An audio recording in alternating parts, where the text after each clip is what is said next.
Dairy ਦੀ duty ਹੈ finance ਦੀ।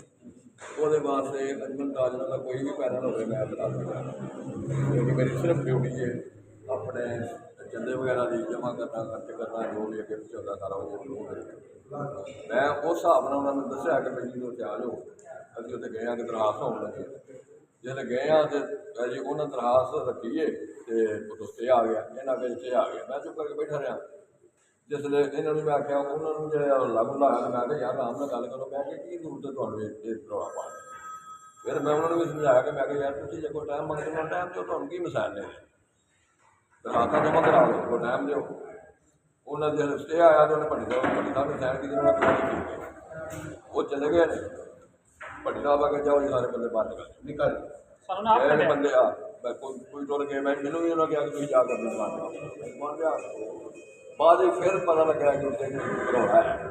ਮੈਂ ਜਦੋਂ ਗਿਆ ਤਾਂ ਉਸੇ ਭੱਟੀ ਸਾਹਿਬ ਨੇ ਉਹਨੇ ਦਰਖਾਸਤ ਨਹੀਂ ਆਈ।